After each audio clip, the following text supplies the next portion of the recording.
गुड़हल का पौधा एक बार फ्लावरिंग करने के बाद दोबारा फूल नहीं दे रहा, पत्तियां पीली हो रही हैं, ग्रोथ भी बिल्कुल कम हो गई है।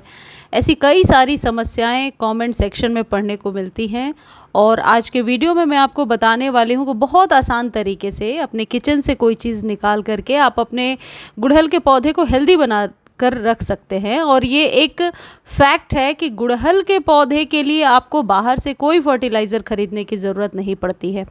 मैंने हमेशा देखा है कि गुड़हल को केयर करना सबसे आसान होता है।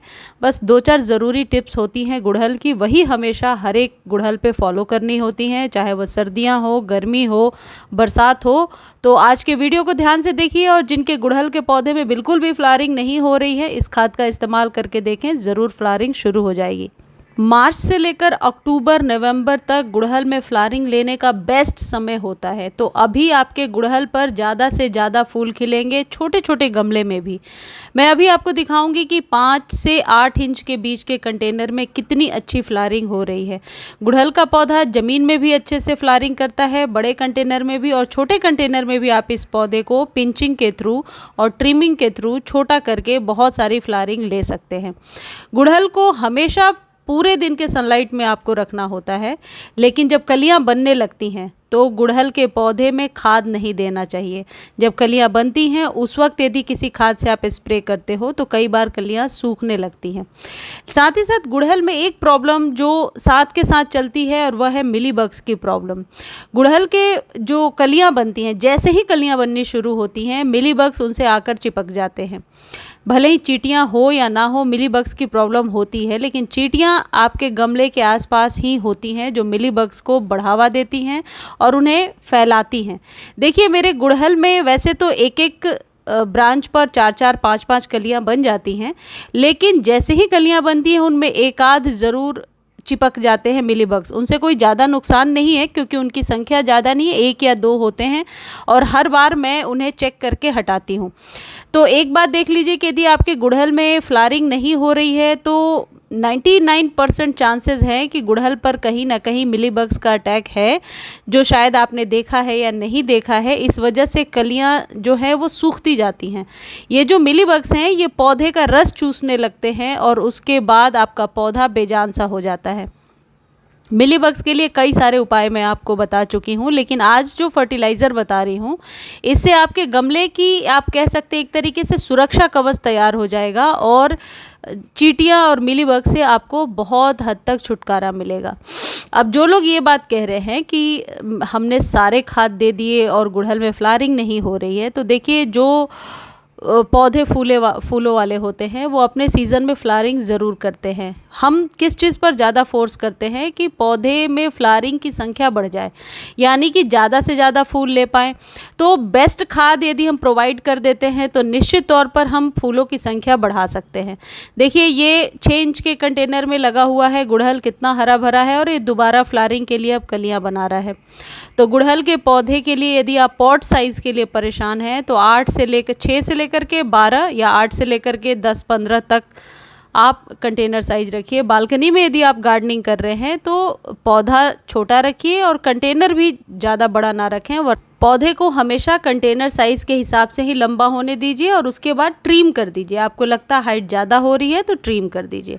अब खाद की बात कर लेते हैं कि करना क्या है। आपको 1 चम्मच चाय पत्ती लेनी है 2 गमले के लिए। 2 गमले के हिसाब से बता रही हूँ। ये चाय पत्ती आपको दिख रहा है 1 चम्मच से भी थोड़ा कम ही है, कोई भी चाय पत्ती ले सकते हैं। और इसे आप रात भर के लिए पानी में भिगो देंगे। पानी कितना लेना है आपको?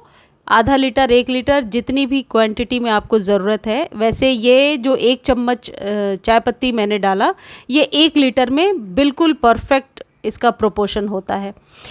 देखिए, अब ये जो चाय पत्ती है एक तो नाइट्रोजन से भरपूर है, इसलिए मिट्टी के पीएच को भी ये बहुत ही नेचुरल तरीके से मेंटेन करके रखता है और नई पत्तियां लेने में आपको बहुत ज़्यादा हेल्पफुल होती हैं।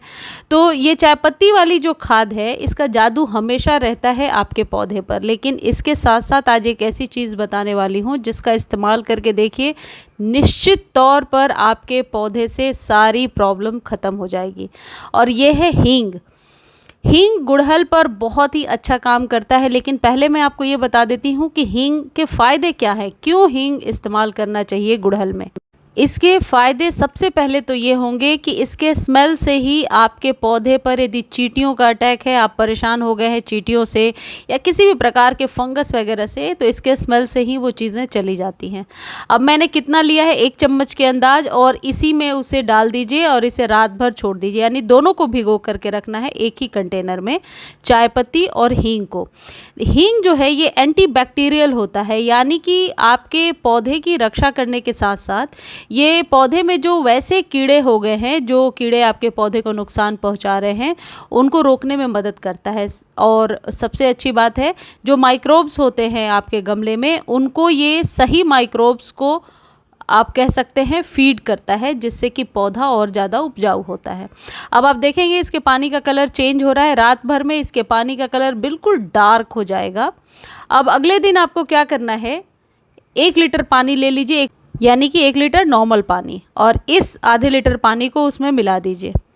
मिलाने के बाद आप देखेंगे हींग वगैरह सब कुछ इसमें घुल चुका है। अच्छे से थोड़ा सा आप स्टर कर दीजिए इसे, ताकि सब कुछ मिल जाए। छानने की कोई ज़रूरत नहीं है, बस आप ऐसे ही इसे जितनी जिस गमले की रिक्वायरमेंट है और जितने गमले में आप दे सकते हैं, डिपेंड करता है कि सॉइल मीडिया कैसी है। यदि मैं ये बोल दूं कि आधा आपको ग्लास देना है, हो सकता है गमले की रिक्वायरमेंट ज़्यादा हो, सॉइल ज़्यादा ड्राई हो, किसी की सॉइल में कोकोपीट वगैरह ज़्यादा होता है तो सॉइल मॉइस्चर ले लेती है ज़्यादा, तो गमले के अकॉर्डिंग आप इसे डाल दीजिए और डायरेक्टली जड़ों में डालिए, और आप देखिए इसके बहुत सारे फ़ायदे होंगे। देखिए, बहुत अच्छी फ्लावरिंग चाहिए आपको तो थोड़ी मेहनत तो करनी पड़ती है, यानी कि खाद तो देना पड़ेगा, फीड करना पड़ेगा पौधे को उसके सीज़न में। और ये गुड़हल के लिए नवंबर तक बेस्ट सीज़न चलेगा। दिसंबर जनवरी में थोड़ा सा पौधा डोरमेंट हो जाता है, खासकर देसी गुड़हल। हाइब्रिड में तो तब भी बहुत अच्छी फ्लावरिंग होती है। तो ये आप अपने सभी प्रकार के पौधों को दे सकते हैं। आप चाहे तो हरसिंगार, टिकोमा, गुलाब सभी पौधों को दे सकते हैं, और गुड़हल को तो दे ही सकते हैं।